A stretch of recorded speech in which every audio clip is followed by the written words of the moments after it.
On October 29th of 2018, a Boeing 737 MAX jet took off from Soekarno-Hatta Airport in Indonesia. Unbeknownst to the pilots and the passengers, this brand new jet had a fatal flaw. Over the next 12 minutes, a piece of software forced the plane into a nosedive over 20 times. Despite the pilot's desperate attempts to gain altitude, the plane's final plunge was so fast and steep that pieces of the wreckage were embedded beneath the ocean floor. 5 months later, the exact same nightmare scenario repeated itself on an Ethiopian Airlines Boeing 737 MAX. Together, both crashes killed 389 people. In the aftermath of the accidents, investigators peeled back Boeing's respectable image to reveal a culture of negligence, greed, and utter contempt for the lives of the passengers and the pilots. Boeing's culture is so bloodthirsty and resistant to change that even after 2 catastrophic crashes, a worldwide ban, and criminal charges for a Boeing employee, the 737 MAX is, in my opinion, not safe. I'm not saying this because I'm afraid of flying. I think planes are very cool. I'm not fixated on them. I played about 20 minutes of the new Microsoft Flight Simulator and it made me kind of motion sick, so I had to return it. But I'm not afraid of planes. Part of the reason why I'm so comfortable flying is that I know it's by far the safest way to travel. So why am I making a video focusing on 2 extremely rare catastrophes? Won't that impart a false sense of danger about the actual risks of flying? Well, part of the reason why flying is so safe is because every single accident in the past was scrutinized to the finest detail so that we can learn from the tragedy and prevent it from happening again. For example, in 1989, a DC-10 was flying over Iowa when the engine in its tail exploded, and the shrapnel severed the plane's hydraulic cables, which the pilots need to control everything about the plane. The flight crew's remarkable skill allowed them to perform a crash landing and save 184 lives, but 112 people still died. And after that, commercial planes were modified to have shielding around their hydraulic cables. The crash was immensely tragic, but learning why it happened helped make aviation safer. Another example is Trans World Airlines, Flight 800. In 1996, TWA, Flight 800, was scheduled to fly from New York to Rome. The plane was designed for transcontinental flight, and so it was a big, meaty plane with a huge load of fuel in its balls. Fuel tanks. Jet fuel is inert as a liquid, but it's highly flammable as a vapor. Unfortunately, that evening was super hot, and a baggage mismatch delayed the plane's takeoff by a couple hours. By the time it finally took off, the plane had been baking in the sun for a while, turning some of the liquid fuel into vapor. Once it was in the air, wiring near a fuel pump arced, igniting the vapor in a violent explosion, killing all 230 passengers. After that, the Federal Aviation Administration, as well as manufacturers like Boeing, instituted a number of design changes, like fast-acting circuit breakers, that are designed to prevent this tragedy from happening again. But the common theme here is learning from accidents. What happens when manufacturers and airlines and regulatory agencies fail to learn anything from accidents? What happens when an aircraft manufacturer negligently makes an extraordinarily dangerous plane and the Federal Aviation Administration fails to intervene even after the plane has killed people? Well, the Boeing 737 MAX is what happens. I have basically zero fear of flying. I don't even get twinges of nervousness during turbulence, but I would rather walk than fly on a 737 MAX, and let me explain why. First, if you're worried, no, I'm not planning on wearing this outfit while I'm describing plane crashes. I'll change it to something more respectful. I'm wearing this because, obviously, primarily end-stage homosexuality, but also because I'm not comfortable describing the production and the sloppy manufacturing of the MAX planes with the same dignity and respect that I'm going to describe the crashes that took the life of all those people. I feel like that would allow Boeing to steal some of the respectability that rightfully belongs to its victims. Plus, if I'm too disrespectful to the plane crash victims, then I might get a job offer to work at Boeing, and I've heard that it's awful there. Anyway, I'm gonna start... I just felt my boobs. To fully understand what led Boeing to be so bad at everything they do, we have to look at its history just a little bit. Boeing is the world's largest aerospace company. They make their money mainly from designing and building planes for commercial airlines and the military. Unfortunately, Boeing has been really sick lately. It's been suffering from a terminal case of Reaganomics. In 1982, the Reagan administration deregulated stock buybacks. A stock buyback is when a company buys its own stock, which causes there to be fewer outstanding shares on the market. So think of a stock as owning a piece of the company. If you own one share out of a company with 100 shares on the market, you effectively own 1% of the company. Then if the company buys up its own stock so that there are only 10 shares on the market, you'll go from owning 1% to owning 10% of the company, which means that your stocks are worth way more. So the company spent its own money to make you rich. If you're thinking, hold on, don't CEOs and other executives usually get stocks as part of their job package, meaning they're incentivized to hollow out the company by pumping as much money as possible into stock buybacks to make themselves rich and then dip out? Yeah. Yeah, that's pretty much what happens. Which has something to do with the fact that companies have spent on average 94% of corporate profits on stock buybacks over the last 15 years. And Boeing is no different. Boeing executives went in hard on stock buybacks. If executives want to increase profits to spend on stock buybacks without actually earning more money, they can slash costs. One of the easiest ways to do this is paying employees less and also just retaining fewer employees. So Boeing was based entirely out of Washington state. This centralized location meant that the engineers and machinists, who are the people that actually build the plane, were able to organize into pretty strong unions. There was a lot of friction between the unions, who wanted to stop Boeing from gutting employee wages and benefits, and Boeing, who wanted to free up as much money as possible to spend on stock buybacks. The high union membership among Boeing's engineers and machinists meant that when they went on strike, airplane production halted. This gave unions a lot of bargaining power, and the strikes were pretty successful. So, if Boeing wanted to cut its workers' pay, it would need to overpower the engineer and machinists' unions. So, Boeing executives came up with a plan. They'd set up a new facility in South Carolina, which has laws that are pretty hostile to unions. And then it would move work out of the Washington facility to the South Carolina facility. Because the South Carolina facility wasn't able to form unions, Boeing could pay its employees there literally half as much as its employees in Washington. Additionally, once they moved enough production away from Washington and to South Carolina, Boeing could cut benefits for longtime Washington workers and not get much pushback from the unions, who were no longer able to halt production by striking. The Washington plant had been in operation for decades, so many of the engineers there had been working for Boeing for decades. So they were highly skilled, highly trained, highly experienced, and very loyal to Boeing. Ideal employees. Ideal, but highly paid. Their salaries were taking up precious resources that Boeing could spend on stock buybacks. Their investors needed that money to buy more rides on the Lolita Express. So these experienced employees had to go. From 2005 onward, experience and skill actually became a liability for Boeing's engineers. For example, engineers who are over 50 were 3 times more likely to get fired than an entry-level engineer. This is bad for a lot of reasons. One is that these are planes, they're really complicated. You want people who know how to build planes building planes. Oh my god. Also, another reason it's bad is that it completely destroyed the company's safety culture. Older engineers who have been at the company for a while are much more empowered to speak up when something isn't right. They know that even if Boeing fired them, a former Boeing engineer with decades of experience could get a job wherever they wanted. So they could really dig in their heels if management was trying to make them install an unsafe something or whatever. Plain thing. Newer engineers don't have that luxury. If they spoke up and got fired, they could really struggle to get another job.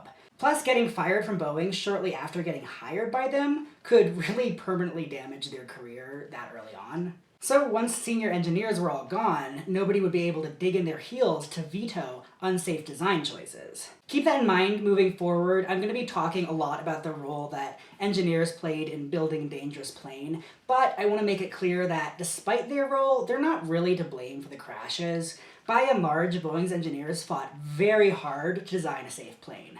Many of them jeopardized their careers by standing up to Boeing management, but they just weren't able to stop the catastrophes from happening because Boeing stripped them of their power to resist management's demands. So in this work climate, the 737 MAX was born. In 2011, Boeing unveiled the 737 MAX. The 737 is an ancient plane. The first ever 737 took flight in 1967, and there have been 4 generations since, counting the MAX. Each one is a more modern version of the last. At this point, the 737 is sort of like an old house that's been renovated one too many times. It's solid, for sure, but the kitchen wiring was installed in the 90s by a skilled contractor, while the garage wiring was installed 5 years ago by some guy with exposed copper wires and hot glue. That's why one engineer called the 737 MAX a, quote, pig with lipstick. Oh, that reminds me. Turfs are like, so does this count as detransition, or hope this looks good? Oh boy. This is the official shade of lipstick for girls rifling through other people's purses at a nightclub. Anyway, this sort of begs the question, why didn't Boeing just design a new plane instead of making yet another 737? Well, for Boeing, horribly outdated is just another way to say bargain. Designing a new plane would be expensive and it would take forever. They figured that it would be cheaper just to take a third generation 737, which was released in 1996, and then slap on some powerful modern engines. These are my engines, and these are my thrusters. And these engines are substantially more powerful and more fuel efficient. 737 MAX's new LEAP engines burn between 15 and 20% less fuel than standard engines. Jet fuel is very expensive, so more efficient engines save airlines a ton of money. But even with the new engines, the 737 MAX is still a 737. If Boeing wanted to sell more 737 MAXs, they would need to sweeten the deal. So they decided to spin the fact that the 737 was old to their advantage. They promised airlines that the 737 MAX would be so similar to the old 737 that pilots wouldn't have to go through flight simulation training in order to fly them. Flight simulators are cool as hell. They're basically pods on hydraulic stilts that simulate the sights and sounds and sensations of flying a real plane. The Federal Aviation Administration, or FAA, requires pilots to train on flight simulators before they're allowed to fly jets. That's because simulators are a great way for pilots to practice not only basic flight procedures, but emergency procedures as well. Each type of commercial jet is different, and they all have corresponding flight simulator machines for pilots to train on. For example, if a pilot is already certified, I can't stop touching these, is already certified to fly one type of plane, like the 737, and they want to fly a different type of plane, like an Airbus, they have to go through more flight simulator training on the Airbus simulator. But this sort of goes without saying, you don't really need additional flight simulator training to fly on a plane that you've already trained in a flight simulator to fly on. If Boeing made the 737 MAX's cockpit identical to old 737s, pilots who are already certified to fly in old 737s wouldn't need to do simulator training to fly on MAXs. Why retrain to fly something that's identical to something that you've already trained to fly on? Simulator training is extremely expensive, so it would save airlines a huge amount of money if Boeing was able to design a MAX that was so similar to fly that it was basically exactly the same as flying an old 737, which again was from the mid-90s. This plan had a lot of drawbacks on the safety and basic design fronts. For example, because the flight experience had to be identical for pilots, the cockpit had to be horribly outdated. So much so that it lacks crucial modern safety features like electronic checklists. But hey, who needs ebooks? I'm sure pilots actually prefer flipping through super thick flight manuals while experiencing mortal terror in an emergency. They'll be fine. The effects of Boeing's cost-cutting measures weren't limited to outdated cockpits. During the 737 MAX's design process, engineers were butting heads with management so often that management was threatening to fire engineers who even spoke up about safety flaws. For example, engineers wanted to install shielding around hydraulic cables. Without shielding, an explosion or a structural collapse or any kind of really bad but survivable flight emergency could sever the hydraulic lines, which would basically ensure that everyone died. That's what happened in the 1989 crash that killed 112 people. But Boeing senior management overruled more than a dozen engineers, a test pilot, and 4 other lower-level managers by refusing to allow them to install the shielding around the hydraulic cable. Got a little wardrobe malfunction. I guess that figures, because it's a goddamn 737 MAX. Even the dress would malfunction. Anyway, test pilots found that because of the plane's powerful CHAD engines, it had a tendency to pitch up during high-speed turns. The plane's nose getting pitched up like that could stall the engines, which could, and probably would, kill everyone on board if it happened. The engineers argued that the plane was pitching up during high-speed turns because of some aerodynamic flaw in the design of the plane's exterior or the placement of its engines, so they needed to find and fix the structural problem on a structural level. But Boeing management balked. Structural changes are expensive, and that simply won't do. So engineers were tasked with finding a cheaper solution to a pretty critical problem. Specifically, management wanted them to solve it with software. So Boeing engineers developed the Maneuvering Characteristics Augmentation System, or MCAS. MCAS, at this point in the story, had a limited purpose. When the plane was moving at very high speeds, and it pitched up enough to put the engines at risk for stalling, MCAS was supposed to kick in and push the nose down by half a degree over the course of 10 seconds. Plane go up, MCAS senses that plane go up, kicks in, push plane nose down enough to make sure that the engines won't stall, and turns off after 10 seconds. That's all there is to it. MCAS was a pretty substantial change for pilots. I mean, it's software that's whole purpose is ripping control away from the pilots and pushing the plane's nose towards the ground. That's a major new feature. It was such a major change, in fact, that it could easily cause the FAA to require simulator training for pilots wanting to fly the MAX, which is the exact thing that Boeing was pretty desperate to avoid. So Boeing was at an impasse. On the one hand, they had just promised Southwest Airlines a $1 million refund per plane that they bought if the FAA required their pilots to do simulator training to fly the MAX. And Southwest had already bought 276 MAXs. You better believe Boeing, with all its penny pinching, was not about to fork over $276 million. On the other hand, MCAS did majorly impact pilots. So with MCAS present, pilots would need to do the training, or Boeing would have to redesign the structure of the MAX so that MCAS wasn't necessary, and that would be really expensive too. Boeing's executives and other CEOs in general earned their role through their exceptional capacity for innovation. They used their amazing skills and figured out a brilliant third option that justified their extraordinarily high wages.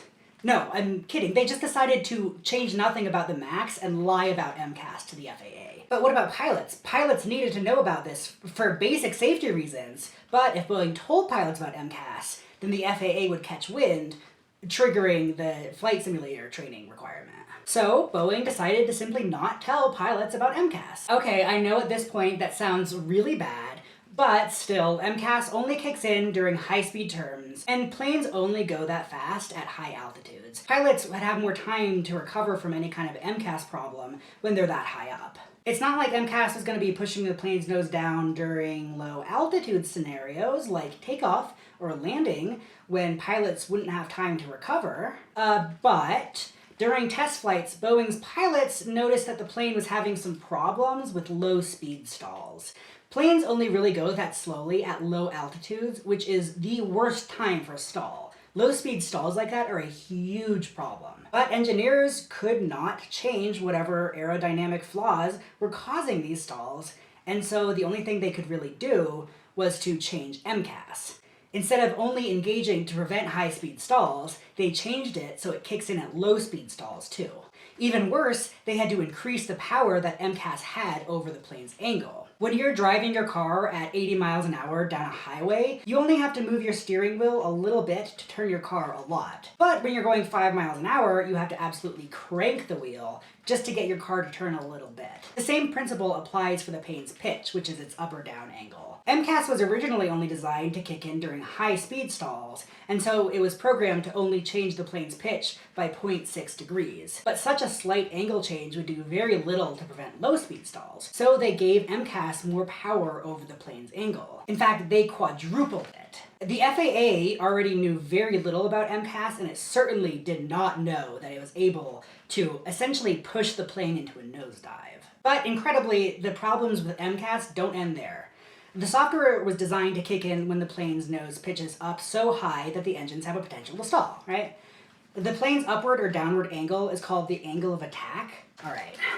This is an exact scale model of a Boeing 737 MAX. Planes have these two little angle of attack sensors on their nose, here and here. MCAS uses information from the angle of attack sensors to figure out when to kick in and push the plane's nose down. So angle of attack sensors work by measuring the direction of the air that is around the plane with the direction of the plane's flying. So because they have to measure the direction of the air, they sit on the plane's exterior, making them vulnerable to damage. Which is really bad for the 737 MAX because if the angle of attack information is wrong, MCAS has the potential to kick in and push the nose down at the wrong time, endangering the lives of everybody on board. But, like, no problem, right? That's why planes have 2 angle of attack sensors, right? So that if one of them got hit by a bird or something during takeoff, MCAS could compare the values from the left and right sensor and notice that they were off, which would only happen if one of them was damaged. And so the MCAS could just shut off instead of killing everyone, maybe? Simple. That'd be really simple and a decent safety feature, right? Well, no, because Boeing management refused to allow engineers to install this failsafe. Because coding MCAS to compare values from both angle of attack sensors would cost extra money. Instead, Boeing management insisted that MCAS rely on one angle of attack sensor, meaning that if a bird hit the sensor during takeoff, MCAS could incorrectly believe that the engines were about to stall because the angle of attack sensor was damaged and push the plane's nose to the ground. Planes aren't supposed to have like a single point failure, and so I don't need to tell you that this is really bad, but it's actually worse than even that. MCAS is very simplistic. Its one job is to sense whether the plane's angle was high, indicating a potential stall, and then react when that thing happens. Think of an automatic sliding door in front of a grocery store. So the door's sensor senses that a person's walking in front of the door, and so it triggers the automatic door slide open mechanism, and then the doors slide open, the sensor resets, and then the doors slide close. But sometimes those sensors get screwed up and they constantly think that somebody is walking in front of them. So the sensor incorrectly senses a person who's not there, causing the slide open mechanism to trigger, so the doors slide open, then the sensor resets, the doors close, and then the sensor immediately senses the phantom person again, and then slides open, and that happens over and over again, causing the doors to just open and shut repeatedly. A similar thing could happen with MCAS. MCAS could think that the plane is about to stall because of a faulty angle of attack sensor, push the nose of the plane down, reset, then immediately think that the plane is about to stall again, push the nose down again, and just do that again and again and again until the plane crashed. And that's pretty dangerous. But engineers didn't fully put together how dangerous it really was because there is a way to turn MCAS off. MCAS works by moving the flat part of the tail called the horizontal stabilizer. It's right here. The horizontal stabilizer lets the pilots control the up and down direction of the plane. Pilots can control the horizontal stabilizer through buttons in the cockpit, and when the pilots aren't adjusting the horizontal stabilizer themselves, and they're just kind of flying flat, the plane automatically controls the stabilizer to keep it flying flat and stable. If any software that controls the horizontal stabilizer is bugging or freaking out for some reason, pilots can press a button that disconnects the electrical systems from the horizontal stabilizer. If they press this, they can no longer press buttons to control the stabilizer. Instead, they need to manually change the position by cranking on a wheel next to them in the cockpit. Picture those manual window cranks in like old trucks. It's usually pretty easy for pilots to crank this manual wheel to control the horizontal stabilizers, although it's extremely rare for commercial pilots to need to do this because most planes are not built quite so poorly. However, because the wheel is completely manual, it's harder to turn when there's air putting pressure on the stabilizers. If the plane is in a fast, steep downward angle, there's a huge amount of air pressure being put on the horizontal stabilizers, which makes it extremely difficult to change them by manually cranking the wheel. If a plane's in a nosedive that's fast and steep enough, it can become physically impossible for pilots to manually crank the wheel that adjusts the horizontal stabilizers. Their human strength is just no match for the strength of the air pressure that's against the tail. So let's think about the implications of that. MCAS is designed to push the plane's nose down. When MCAS malfunctions, it pushes the nose down over and over again, which would cause a steep nosedive, which would also increase the plane's speed. Pilots who want to counteract MCAS need to turn off all electrical controls over the horizontal stabilizer. Then manually crank a wheel to adjust the horizontal stabilizer to save the plane from the nosedive. However, this wheel is impossible to crank when the plane is in a very steep nosedive, meaning that when MCAS goes wrong, it pushes the plane into a nosedive, And to save the plane from the nosedive, pilots need to crank a manual wheel that is impossible to crank during a nosedive. Whoa! The booms are flat. It was basically that plane having top surgery. Boeing engineers actually calculated how much time a pilot would have to turn off the automatic stabilizer if MCAS malfunctioned before the plane would be in an unrecoverable nosedive. It was 10 seconds. Pilots had 10 seconds to notice the problem, diagnose it as an MCAS problem, and fix it to prevent a crash. And keep in mind that Boeing did everything in their power to prevent pilots from learning that MCAS even existed. Even if Boeing had told pilots about MCAS and pilots had memorized the MCAS malfunction emergency checklist, wardrobe malfunction emergency checklist, and pilots had memorized the MCAS malfunction emergency checklist, they would still probably be screwed. A highly experienced pilot who was working as a test pilot for Boeing tested this in a simulator. He knew about MCAS, he knew that he was testing to recover from an MCAS error, and he had the emergency checklist memorized. It took him 16 seconds to correct the problem. He would have been dead if he wasn't in a simulator. Although engineers warned managers that MCAS was dangerous, management just wouldn't budge. Thanks to Boeing's decision to lie to the FAA about MCAS and probably other issues that we don't know about, the FAA approved the 737 MAX's extremely dangerous design. And in 2014, production began. Given how horrifyingly unsafe the MAX was on paper, I doubt that any of you are expecting safety to improve during the manufacturing process. And it didn't.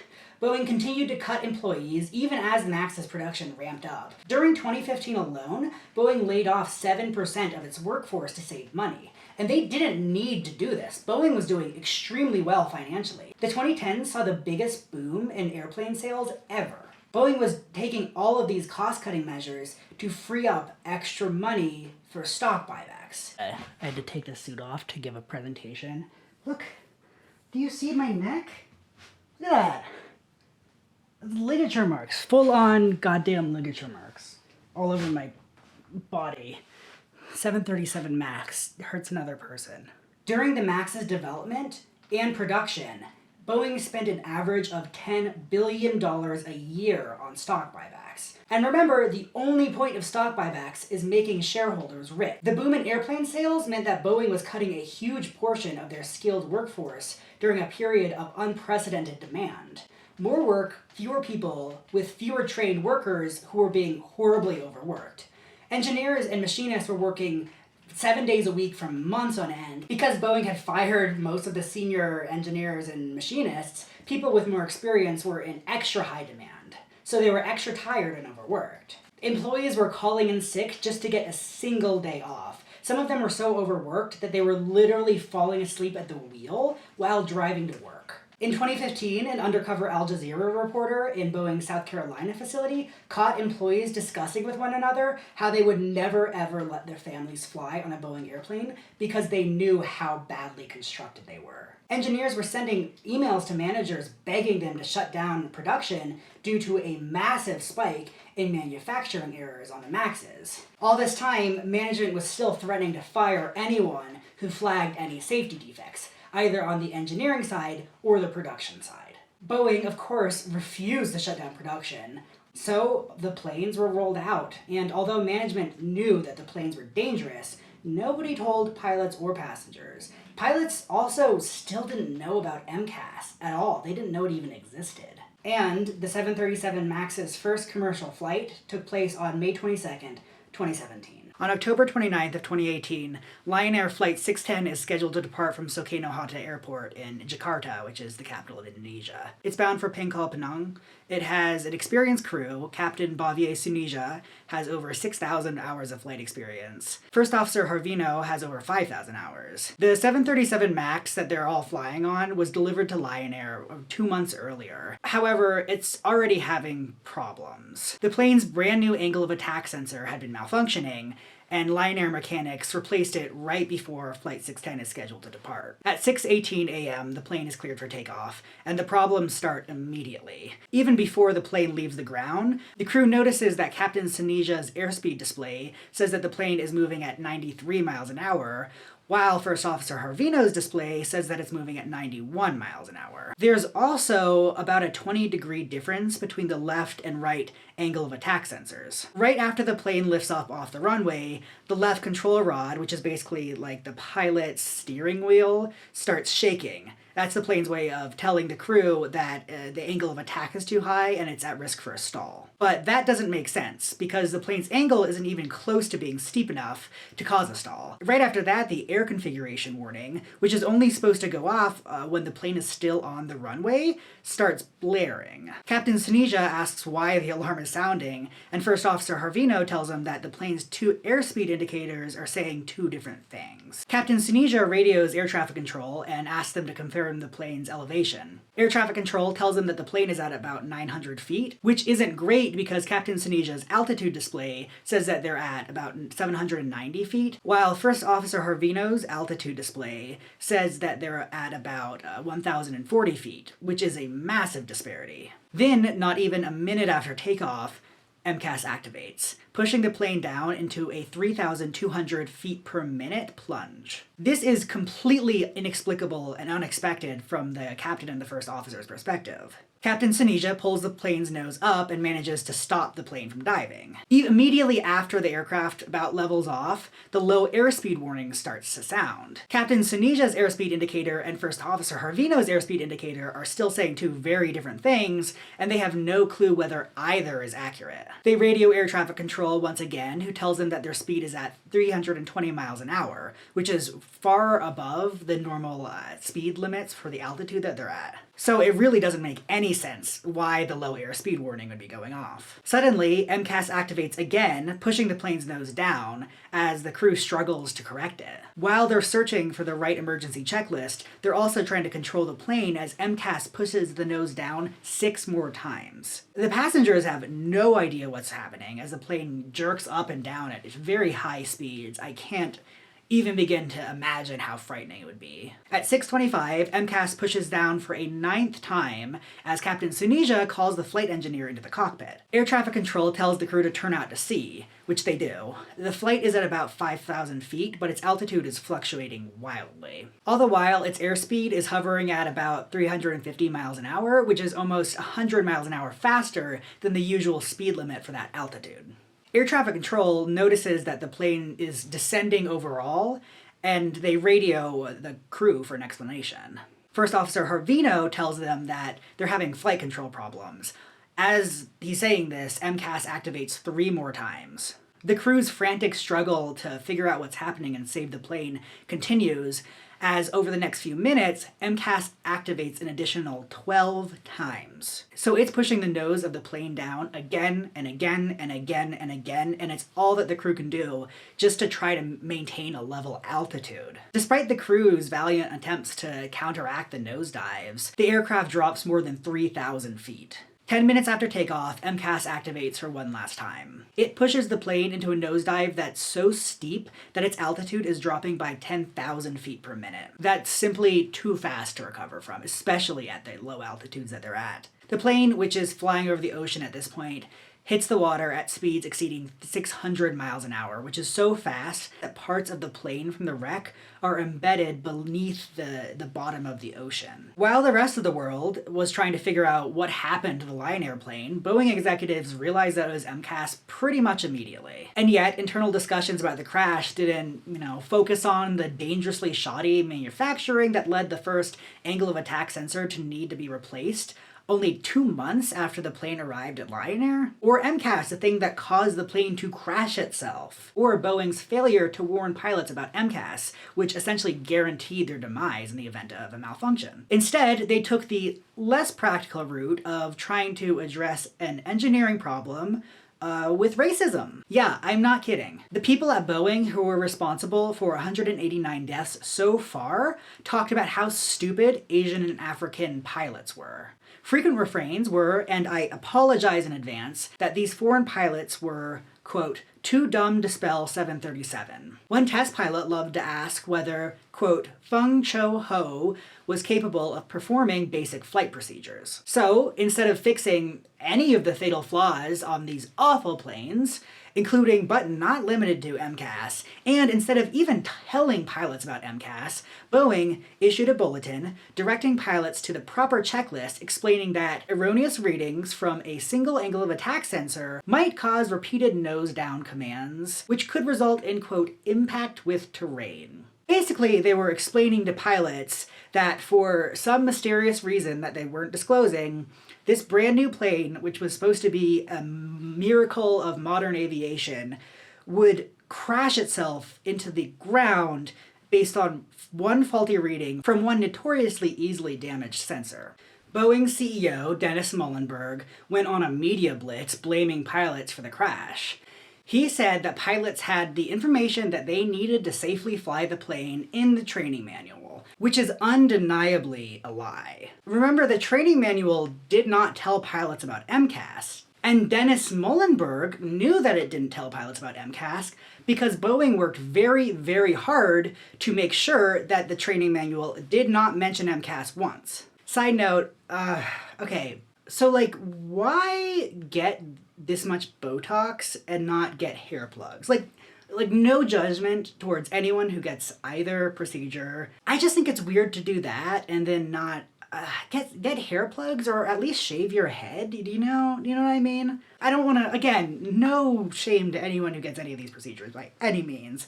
It's not important. It doesn't matter. As CEO Tightskin was lying to the public, grieving families were traveling to Jakarta. Some of them were hoping to find answers, and some of them just wanted to collect remains. But they were being accosted by people in suits. Rini Suganeo, who lost both her brother and her sister in the Lion Air crash, was contacted by a notary who asked her to come into their office to sign some miscellaneous papers. When she arrived at that notary's office, she was surprised to learn that she was, in fact, meeting with two lawyers. They presented her with some documents and told her that she needed to sign in order to get the equivalent of about $90,000 or $45,000 per sibling that she lost in the crash. As Rini read through this document, however, she saw that it exempted a number of companies, notably Boeing, from liability. If she signed it, she wouldn't be able to sue Boeing for killing her family in any court in the entire world. Rini asked the lawyers whether she could take the document home to think about it before she signed, and they said no. Fortunately, she rejected their offer, but many families had spent all of the money they had just traveling out to Jakarta in the first place, and they weren't really in a position to reject a payout. Victims' families were reporting official-looking people milling around the crash site. They were lawyers working for Boeing and Lion Air's insurer. They were approaching families and trying to convince them to sign over their right to sue in exchange for money. People who had the misfortune of meeting with these vultures said that it felt like an interrogation. The lawyers told all of these people that they needed to sign these forms in order to get the payout. But that wasn't true. They weren't offering the money as an act of charity. That amount of money that they were offering families and that they offered Rini was the absolute minimum that aircraft companies were required to pay the family of victims in the event of an airplane crash. And the Indonesian law specifically states that families do not have to release these companies from liability before they get the money. So Boeing's insurance representatives were basically offering grieving families the absolute bare minimum that they were legally required to pay them, which was a pittance by Indonesian standards, by the way, while lying to them and telling them that they needed to release companies like Boeing from liability before they got the money. It was a truly predatory and despicable act that would have almost certainly been illegal if they did that in the United States or the European Union or Britain or many, many countries. And legality aside, it's clear that they were only so comfortable being completely brazen because the families were Indonesian. They weren't American or even European. They knew that they could get away with it without too much public outrage because of the race and the nationality of the families that they were abusing. In the words of Indonesian-American lawyer Michael Injajana, they don't see Indonesian victims on the same terms as Americans or Europeans. Meanwhile, back in the US, information about MCAS started to leak to pilots, and those pilots were pissed. A covert recording taken from a meeting between a managerial level Boeing engineer and an aviation union consisted entirely of pilots chewing out Boeing's representatives for how murderously dangerous and reckless and cruel it was for them to install a feature like MCAS and not tell the pilots about it. The pilots also pointed out a number of obvious, yet unaddressed and kind of frightening safety problems with MCAS, like how basically nobody would be able to respond to it in emergency conditions within 10 seconds. Or how a system that could cause a crash should not rely entirely upon the readings from one little sensor. I was drilling a PVC pipe, and the clamp that was holding it down released, and the pipe swung around and hit me in the arm, right on my graft arm too, right where like kind of the nerves are exposed. So if I'm icing my hand during any point in this, that's why. I still can't really feel my thumb. In response to the crash, the Federal Aviation Administration tried to figure out what the risk of a future accident was. Their estimation was based on a completely made up and bizarre fabricated assumption that 1 out of every 100 pilots would struggle to respond to MCAS failure within 10 seconds, which is a remarkably I cannot imagine thinking about those conditions for more than 10 seconds and thinking that most people would be able to respond to it in 10 seconds. But even with this very generous assumption about a pilot's superhuman mental and physical speed, the FAA calculated that the 737 MAX would crash more times in the near future than all of Boeing's 747s, 757s, 767s, 777s, and 787s have crashed throughout the entire world over the last 30 years combined. And despite this extremely alarming calculation, the FAA chose to do nothing. Unfortunately, as far as the general public of Americans, and I think Europeans, probably Europeans, was concerned, Boeing's strategy of lies and racism was working. After a little while, the crash just stopped appearing in headlines. With the public scrutiny diminished, really nobody had any interest in investigating some of the very dire questions that the liner crash raised. For instance, why did the factory angle of attack sensor malfunction in the first place? And more importantly, why did one malfunctioning sensor crash the plane? Up until now, people had sort of derisively referred to the FAA as, I think, the graveyard agency or gravestone agency.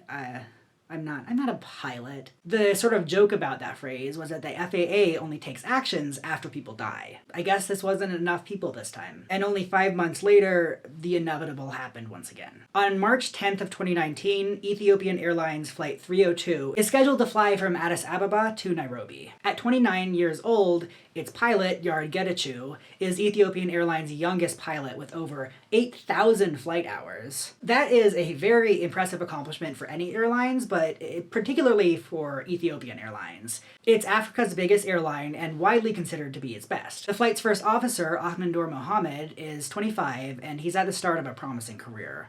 He's so dedicated to flying that he frequently recruits his friends to sit next to him on the couch and rehearse flight checklists. At 8:38 a.m., the plane takes off. Right after takeoff, all of a sudden, its left angle of attack sensor starts having a problem. It suddenly decides that the plane, which is ascending at a gentle 15-degree angle, is actually going up at a near vertical 75 degrees. So MCAS kicks in, wrenching control away from its crew and pushing the plane into a nosedive towards the ground. The pilots, of course, intervene to control its dive. At this moment, Captain Getachew and First Officer Mohammed are in the midst of an intensely confusing and, I can only imagine, horrifying situation. Their control yokes are rattling, indicating a potential engine stall. The airspeed indicators are clearly wrong, too. The ground proximity warning starts blaring, indicating an imminent crash. They manage to pull the plane's nose up a little bit, and immediately MCAS kicks in again, pushing the nose down even further. Despite the confusion and panic I can only imagine, these pilots are extremely professional and good at their job. They had read Boeing's advisory following the Lion Air crash, and they had heard a little bit about MCAS through the other pilot grapevine. Despite the incomplete nature of their information, they somehow still managed to piece together that it's an MCAS problem.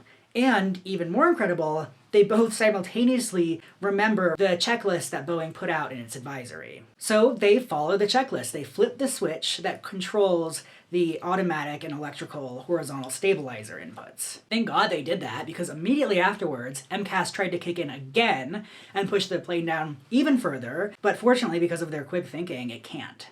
Unfortunately for them, there is another problem with the plane outside of MCAS. When planes take off, their engines are at full power, and as they ascend, the plane automatically decreases power based on their altitude. Flight 302's altitude sensors have been off this whole time, and so the plane kept its engines at full power way too far into the flight, so it's going super fast. In yet another act of remarkable presence of mind, the crew notices that the plane's engines are at way too high, and they manually input a number that's much more reasonable. Unfortunately for them, the system that controls the plane's airspeed based on the pilot's commands had turned itself off without telling them. So the plane refused to slow down. In the words of Sully Sullenberger, the legendary pilot who executed that emergency landing into the Hudson River after I think a goose flew into its engine. But he's so well known that he has a movie about him in which he was played by Tom Hanks. So in his words, Captain Getachew and First Officer Mohammed, quote, did take affirmative action to set a reasonable speed, but the system failed to command that speed and didn't tell them. Because the plane, which is a piece of shit, kept its engines at full power, and MCAS had pushed its nose down twice, the plane's descent is very steep and very, very fast. Remember, using the manual wheel to control the horizontal stabilizer is impossible if the plane is going too fast at an angle that's too steep. So at this point, they're in an absolutely dire situation. They had followed Boeing's checklist to a T, basically, and as a result, they are now unable to control the plane. Captain Getachew sees only one chance to save the plane, turning back on the automatic horizontal stabilizer controls. Then, as quickly as he possibly can, using the electrical horizontal stabilizer control, then immediately turning off the automatic stabilizer control switch again. His hope is that if he can do these things fast enough, he can correct the plane's horizontal stabilizer just enough to make the wheel crankable again before MCAS has a chance to engage. He doesn't know if this is possible, but he just doesn't see any other option. So, recognizing that he's basically backed into a corner, Captain Getachew switches on the automatic horizontal stabilizer, but the plane doesn't even give him a chance to correct it. Immediately after he engages those automatic controls, MCAS kicks in again. The pilots try everything they can to raise the nose of the plane, but when MCAS engaged for the third time, they had already been going down at a pretty steep angle. And so now, after the third MCAS push, they're descending at about 40 degrees, almost vertical. At 8:44 a.m., 6 minutes after takeoff, the plane hits the ground going almost 700 miles an hour, or 1,100 kilometers per hour. It's going so fast when it crashes that parts of the plane are embedded into the solid earth over 30 feet deep. None of the 157 people on board survive. The Monday after the crash, Boeing, finally recognizing the error of its greed, owns up to all of the mistakes it's made. No, of course not. Of course it didn't. It issued a statement saying, quote, the 737 MAX is a safe airplane that was designed, built, and supported by our skilled employees who approach their work with the utmost integrity. And then it went on to basically blame the pilots. Real nice. That's real nice. And once again, the FAA did not seem willing to step in to prevent a third disaster. Normally, the country in which the plane was manufactured is responsible for certifying it as airworthy, and then all the other countries that the plane is going to be flying in just sort of takes that country's word for it and certifies the plane as well. But this time, it had gone too far, and other countries felt that they could no longer trust the FAA. China was the first country to ground the 737 MAX, and other countries were not far behind. Except for the US, only after 3 days had passed since the Ethiopian Airlines 302 crash, and after a majority of countries throughout the world had grounded the MAXs, and after the FAA was presented with irrefutable evidence that MCAS had caused both the Ethiopian Airlines crash and the Lion Air crash, did they finally ground the planes. That means that the FAA allowed Americans to fly on the death jet for 3 days after the second crash. After the grounding, seemingly all at once, a swell of former Boeing machinists and engineers and test pilots went public with accounts of the company pressuring them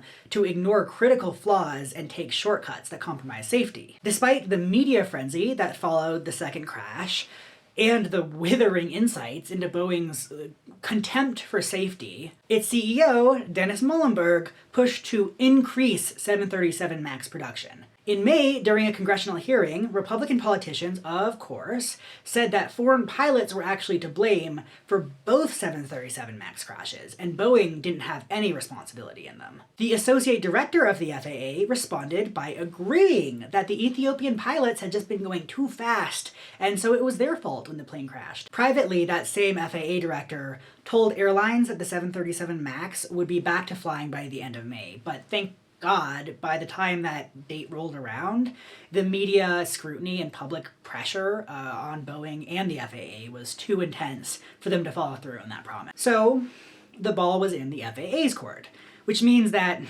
we need to talk about the FAA. The FAA was founded in the 1950s after 2 passenger planes collided over the Grand Canyon. It's a federal administrative agency. These agencies are staffed primarily with experts in their fields, but the secretary of the agency is appointed by the president. The FAA took its first steps towards total corruption under Clinton. His administration enacted new policies within the FAA that rewarded regulators for things like safety, but also things like efficiency, which tied the regulators' income and bonuses and promotions to them serving the interests and goals of airlines and aircraft manufacturers like Boeing. Under Bush, things got way worse. He appointed a corporate lackey who promised to reorient the FAA to prioritize customer service, with the FAA's customers being companies like Boeing, not passengers, of course. Her customer service initiative was basically just to tether the financial well-being of FAA investigators and regulators to the financial goals of corporations. Worse is that the FAA indicated to these companies that if an inspector was kind of giving them hassle over safety concerns, those companies could appeal their choice by basically just complaining to the inspector's boss. And companies went beyond that. Emboldened by the FAA's dick-sucking, companies started threatening inspectors who flagged safety issues by saying that they were going to get them fired or they were going to get their pilot certification revoked. During a 2008 congressional hearing, an FAA employee who inspected Southwest planes revealed that Southwest had threatened his job after he reported finding significant cracks on plane holes, and that Southwest had flown dozens of planes for years without them being inspected, which is illegal. When those planes were finally inspected, about half a dozen had really significant cracks on their hulls that could have destroyed the plane mid-flight. In response to these revelations, the FAA fined Southwest $10.2 million, which is a lot for most individuals, but Southwest pisses $10 million.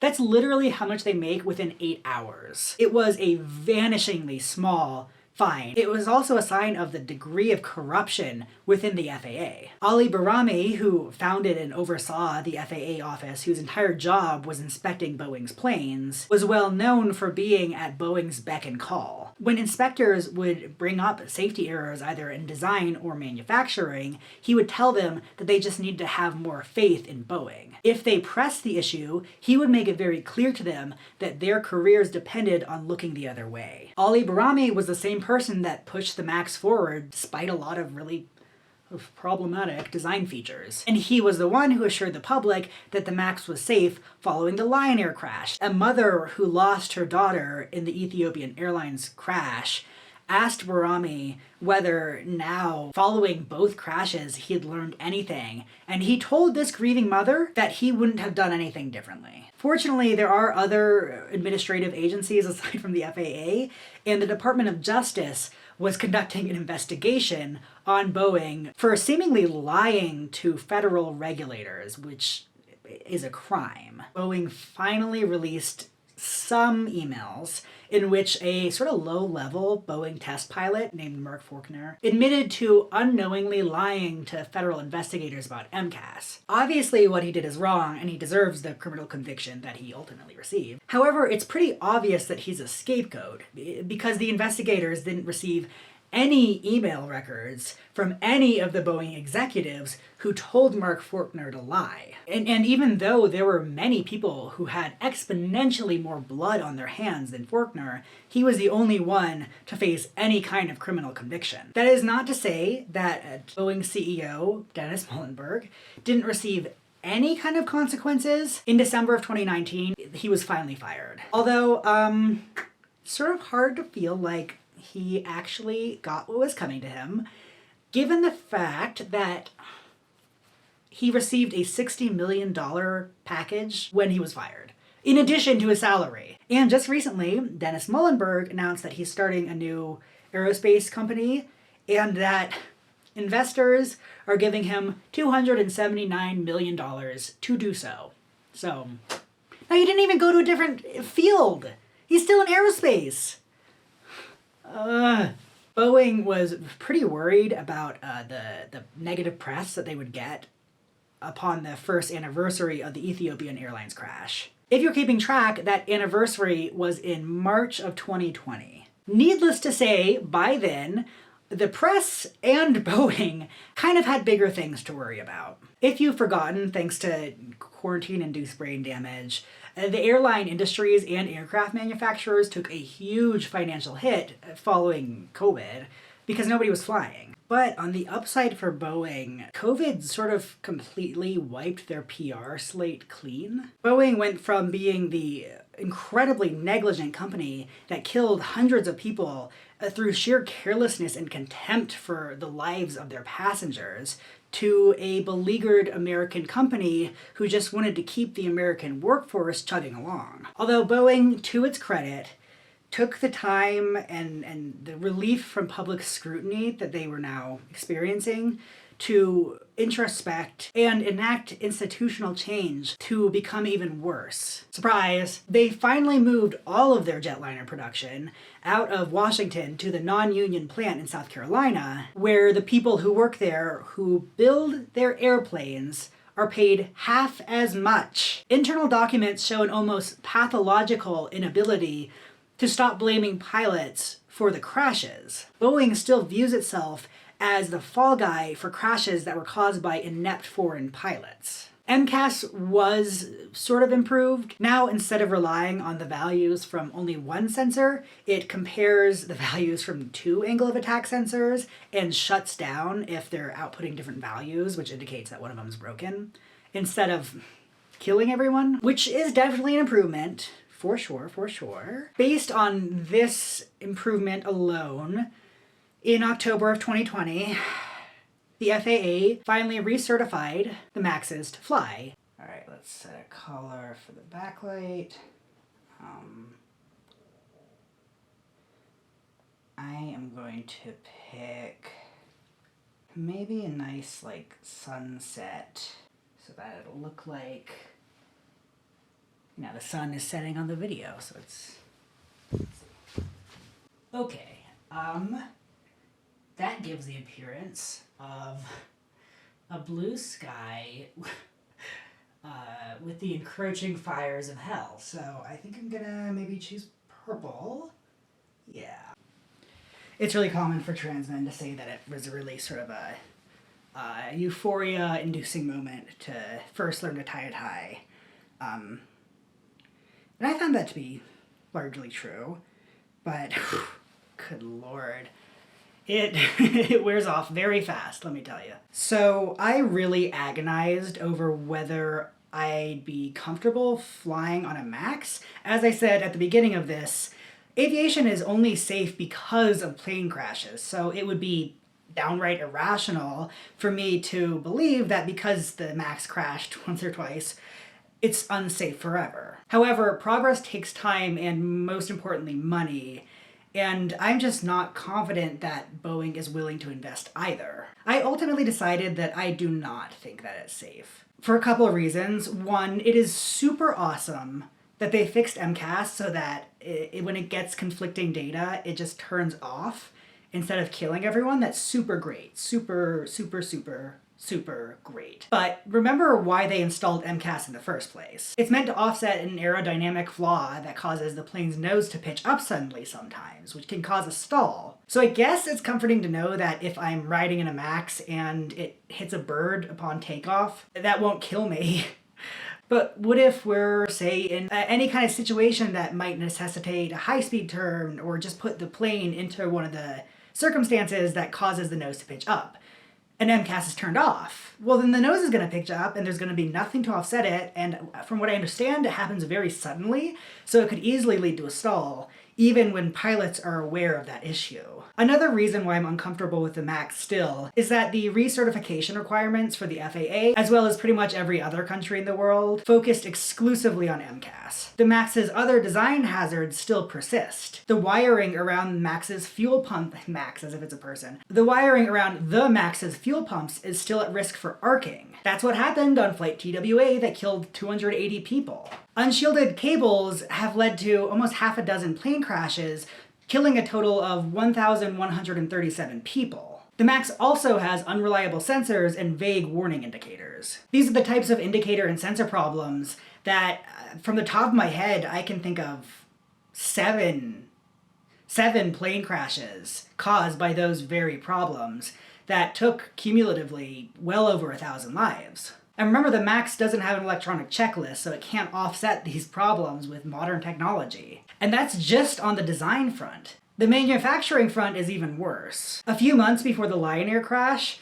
a senior Boeing engineer sent an email to management worrying that Boeing's dangerous work environment was, quote, embedding safety hazards into our airplanes. In January of 2021, the engineer that sent that email released a report entitled Boeing 737 MAX Still Not Fixed, in which he describes how MAX jets are rife with production defects and how they're extremely prone to in-flight emergencies. By the time the MAXs were grounded, 1 out of every 25 in-service MAX jets had reported an in-flight emergency within a 5-month time span. It's common for new planes to have teething problems. Since the MAX was recertified in October of 2020, there have been well over 300 reported safety issues in the USA alone. As of November of 2021, the USA has only about 160 MAXs in service. Some of these reports are for kind of smaller things like malfunctioning safety lighting, but some of the reports are for huge things like engine failure. Proof of Boeing's failure to change is everywhere. Problems with log jams, worker burnout, and negligent oversight haven't improved. If anything, they've gotten worse since Boeing moved all of its production to the completely non-union South Carolina plant. Especially because these workers are even more vulnerable to retaliation than the workers back in the Washington plant. The script for this video has taken way longer than I expected. Every time I would sit down to edit, I would just stumble upon new whistleblower reports without even trying to find them. At the end of 2020, thanks to the efforts of the victims' families, the US legislature passed a bill that was supposed to reorganize the FAA. It was ostensibly supposed to take Boeing out of control of the certification process, and it would also allow inspectors to report undue influence to management within the FAA. However, right after this bill was passed, FAA inspectors reported having their managers tell them that that bill was just for show and that they shouldn't actually expect any change. In December of 2021, there was a Senate hearing following an investigation about regulatory capture within the FAA. Ali Barami, the guy that was responsible for pushing through the MAX and who was responsible for overseeing the FAA's Boeing Oversight Office, he largely oversaw the recertification of the MAX. So the MAX was recertified by the same guy that told a grieving mother of one of the Ethiopian Airlines crash victims that he wouldn't have done anything differently to save her daughter's life. I wish that I could put in some kind of call to action here, but I sort of can't. I guess the reason why I'm making this is people deserve to know what they're flying on. If you are worried about plane safety, if you have a fear of flying, or are just on high alert after learning about all this, one of the best things that you can do to ensure that you are going to be as okay as you can possibly be in a flight emergency is to actually listen to flight attendants when they're giving their pre-flight safety briefing. I know that most of us have heard it 1,000 times, and even if you haven't, the instructions of go to the exit sign seem pretty common sense. However, there is a good amount of research showing that people who listen to the briefing and read the little fold-out safety card and take note of where the exit signs are do a lot better in flight emergencies. Also, I learned about the MAX crashes from Take to the Sky podcast, which is my favorite podcast. They did really excellent coverage of the MAX disasters. They just have a wonderful podcast, very empathetic, good storytelling. So definitely check them out.